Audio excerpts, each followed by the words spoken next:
Dear listeners, today we have the pleasure to host an interview with the president of the Italian branch of our organization, Alarico Lazzaro. Our guest graduated in political science at University of Bari. Currently studies administration in Rome. He is a writer and essayist with the main focus on history and conservatism. He collaborates, amongst others, with Nazione Futura newspaper, which is also a think tank. Good afternoon, Alarico. How are you? Good afternoon, Bartosz, and good afternoon, everybody. Thanks for your kind invitation. It is always a pleasure having a strong confrontation about politics and all the most important aspects of our world. Not only in terms of politics, of course, culture and perspectives for the future with you, my dear Polish friends. Everything okay? And you? Yeah, I'm fine, and it's also a pleasure for us. Before we dive into the four main topics that we have prepared for today, could you please introduce the Italian branch of our organization to our listeners? Yes, of course. Our beloved organizations, is the Young Confederalists of Europe, an organization that was born in Brussels in 2022 to fight the Federalist caucus in universities, schools, world of work, and politics. Our main goal is to spread a new way to think Europe, and of course, the Italian branch is very well connected with the Luxembourgish branch and the Polish branch that compose the organizations of the Young Confederates of Europe. Our main goal is to fight for a future that build back better a sort of idea of a strong political and confederalist Europe. Okay, I think our listeners are now more aware of this organization. Thank you for that one. And now Thank you. I'm gonna ask you the first question, which is, what are your hopes with regards to the upcoming election at the European Parliament next month, and which party is predicted to win in Italy? So, Bartosz, the future elections at the European Parliament for me will be a sort of referendum, as I said during the ECR Youth Summit, a referendum based on values between conservatism and progressivism in different ideological shapes and also nuances. The feeling is, according to the polls, that unfortunately the Ursula majority could be reconfirmed for a second term. But if the votes are missing, like in 2019, however, it is completely impossible that von der Leyen will be able to ask law and justice for them, except in exchange for a clear program that does not see progressive messianism as his most important aspects, Green Deal in first place. For the future, an alliance between the European People's Party and the ECR, the Conservatives, is possible, but it, in my opinion, must overcome some resistance that are in Spain, for example, with Vox and Partido Popular, but also in Poland between Tusk and Morawiecki, and also involve the liberals of Renew Europe that are on the field of the left wing for all the aspects that are related to civil and cultural aspects. For the Italian situations, in Italy, Giorgia Meloni is expecting to achieve an higher result than in 2022. Confirming her internal leadership of the centre-right and also projecting the ECR as the first party in Italy if we consider the European perspectives. And the delegations of Italians Meloni's party should be able to count also on 24, 25 or 26 members of the European Parliament.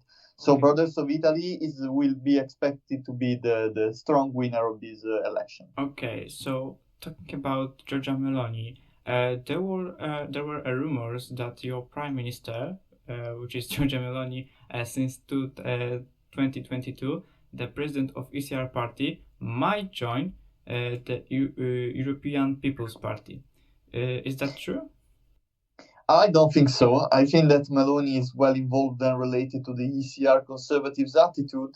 As she said also some years ago, if I were English, I would have been a Tory and a strong supporter of Thatcherism, Burkism, and scrutinism as a philosophy of conservatism, something that is completely the opposite of the European People's Party. When David Cameron and the ODS Czech Republic party launched the project and the program of the ECR, it was antithetic to the European People's Party, that is very, very close and related more to the left wing, more than the right wing, as an ideological way to think Europe. So I don't think so. I think it's completely impossible. A cooperation is possible, but there are some perspectives that must be solved, like, as I said, in Spain, in Poland, but I don't think that Meloni could join the European People's Party. I think that the European People's Party could change its position and also the attitude in lots of aspects to approach the European policies, with a change of leadership. Because Weber, von der Leyen represented an old generation that decided to change the attitude of the European People's Party, but there are also strong leaders in the European People's Party that could bring the party to the right wing again. I'm thinking about Mitsotakis from Greece, that is very, very close to Meloni for immigration aspects and policies, but I don't think that Meloni could join the European People's Party because the ECR project is very strong for the future and for the present. Okay, so to sum up all your answer, you think that Italy in near future will have a main role in further integration of the European Union?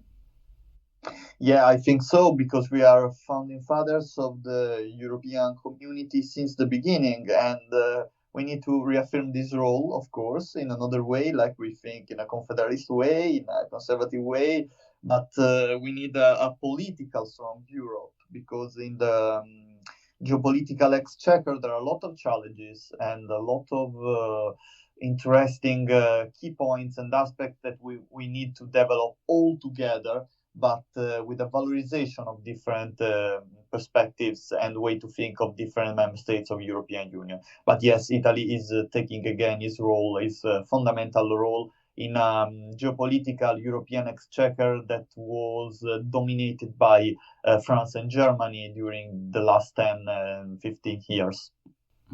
Okay, I see. Thank you for that answer. Thank you. Keeping our conversation in politics, but changing the country. Yes. I want to ask you, what attitudes toward the recent political change in Poland dominate in the Italian establishment? Well, that's a tricky question. I was thinking also about the loss of law and justice at the election in October 2023. But I think that Meloni has not lost touch with Mateusz Morawiecki and is centrally colder in terms of political cooperation with Donald Tusk than other European leaders, because this confirms that in the European Council, the most Euro-realist attitudes remain those of Meloni and one of the Viktor Orban premiership after the defeat and the loss of law and justice. But despite this defeat, I think that Duda and Kaczynski's party remains first in the polls and also in voting in intentions. And in the European elections, it will lose a few seats, but the most important aspects, I think, is to reconfirm itself as the first party, because the role of the polls in the ECR has been important and instrumental in this phase of institutionalization of the group of the old lion in the European Parliament. And I'm thinking in particular of extraordinary metapolitical and cultural work of some of the members, Polish members of Law and Justice in the ECR delegation, like Professor Legutko and Professor Krasnodębski. Okay. I'm asking about this because I want to also know your opinion about the changes in Polish state media. I don't know if you heard about that. Yeah. All the media, the liberal and the mainstream media covered the transformations in Poland with lots of enthusiasm, but I don't think so, because Donald Tusk is doing a brutal and radical school system that signify a strong changement in the Polish society and divided the country into two blocks. I think there is a blocks with law and justice, and also in part Confederacja, if we want to consider the right wing in Poland, And this is another bloc that is dominated by Donald Tusk mainstream narration, and of course is composed by political force that share, I don't know what they share. They share strong feelings about the federalism in Europe, but they are Lewica, they are a civic platform, the third way, liberals, socialists, like a sort of Ursula majority Polish model, something that is together just to block law and justice and confederation. I don't think that you can make effective policies if you fight in politics just against someone and not for something, for a better future, for a future perspective. So yeah, I know exactly what Donald Tusk is doing, and I'm very sorry for you about that. Yeah, I think that many Poles are thinking the same way as you. But now, moving on to another subject, I want to ask you, what is your stance on the recent developments of so-called migration issue? I'm talking primarily about the recent deal with Tunisia and the progress that was done with so-called migration pact. Oh yes, the EU seems to be moving on the same tracks as Giorgia Meloni in terms of migrations, and Europe's problem began with the Gaddafi deaths. I think that was orchestrated by the continent's major powers and Merkel and Sarkozy especially.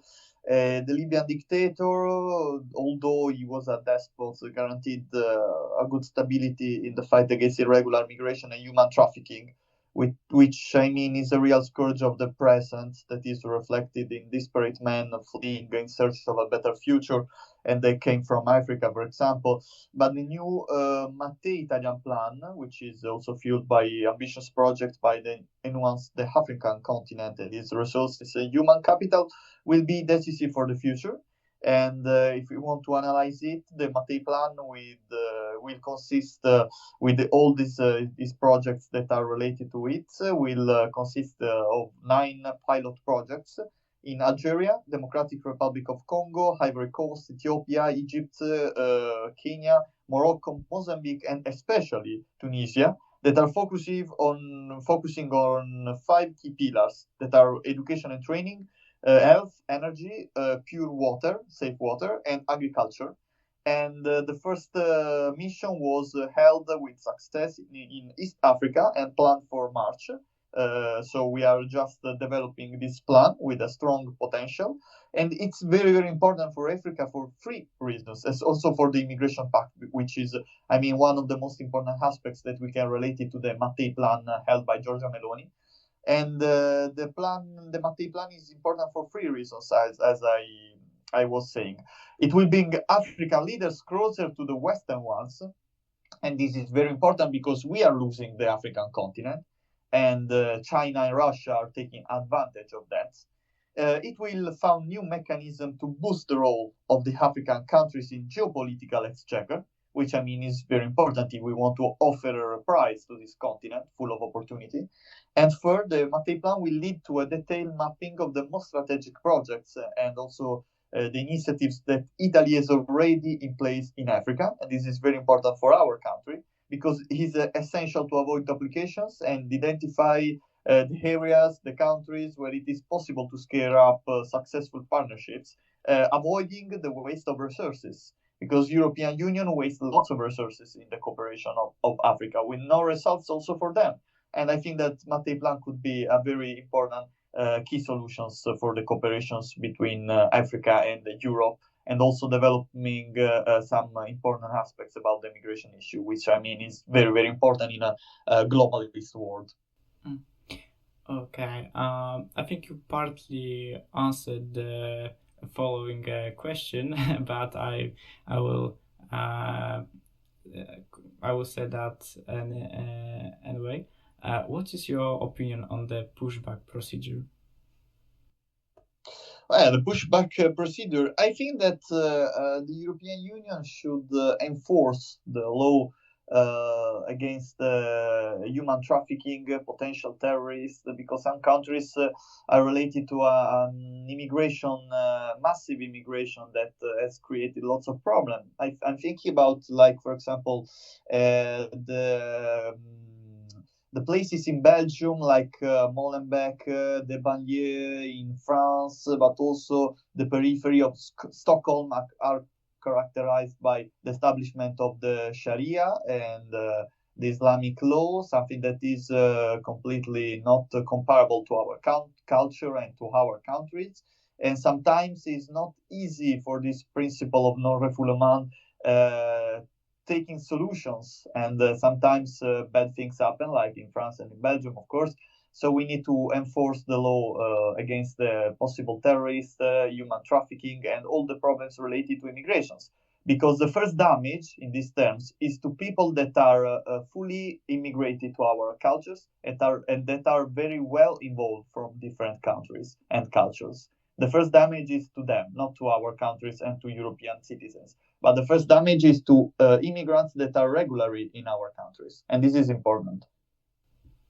Okay, thank you for that one. And I'm gonna ask you last but not least question. What is your opinion on the future of Europe's security after the aid of Ukraine was held for half a year at the House of Representatives? Yeah, of course. I think, in my opinion, that the future of European security certainly cannot depend solely on what is decided on the other side of the Atlantic Ocean, and the Ukraine's heroic resistance has masked Putin after decades of connivance with all the European leaders in exchange for the supply of gas, raw materials. However, in my opinion, the future of the conflicts will be resolved with the 2024 presidential elections in America, because Trump has repeatedly claimed that the conflict did not begin with him. But I'm very, very curious to see how he would end it at this moment, because Trumpism, America's foreign policy model, was very, very pragmatic for reality from 2016 to 2020, but the tycoon has never faced situations like the one being fought on the old continent. And something far more brutal than Kim Jong-un's whims, of course, if we remember very well the period of Trumpism at the White House. Anyway, the European security is one of the most important and key aspects that we need to underline as the new generations, because the war has changed forms, shapes, and way to be fought. For example, we have lots of interesting technical and technological aspects that are related to wars. Also, the media plays a key role, and also the politics of the European Union is sometimes different about these topics. The war in Ukraine has divided.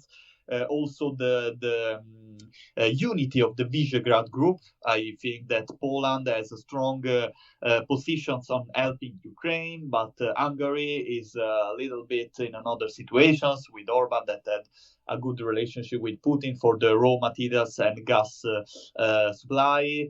Something that will change, I think, that with the new leadership of the United States of America, because right now I think that European security is under attack, not only by the Russian situations, but, my friend, the main problem is related to the Xi Jinping China, because the Xi Jinping China will consider Russia, after a possible defeat in this war, like a less solid partner. So, in another Cold War situation, in a strong geopolitical exchequer, we will think a United States of America that are in crisis, a Russia that is the little boy of China, to use a sort of metaphor, a strong China that is in all the geopolitical features in terms of economical predominance, and what will be Europe in this exchequer, in these situations. We need a political giant, of course. Okay, I see. That would be all. Thank you very much, Alarico, for today, and for having such an interesting conversation, and for answering my questions. That was really, really curious. Thank you for today, and I hope we can have another time, another interview, maybe in near future. Thank you, Bartosz, and congratulations for all your achievements and activities. It is always a pleasure, and I hope to see all of you in the future. And of course, it is always a pleasure having great conversations with Polish colleagues and friends, because Italy and Poland share strong relations. And I mean, you are the only one country that names Italy in your national anthem, and Italy names Poland in the national anthems. This is a pact forged on the mutual respect and strong friendship traditions that I would like to honor in all different ways in the present and in the future. So see you soon, and thank you. Yeah, I think we can continue this tradition for very, very long time. Yeah, thank you, Alarico, for today, and thank you, my viewers, for listening. Thank you. See you soon. See you soon. Bye.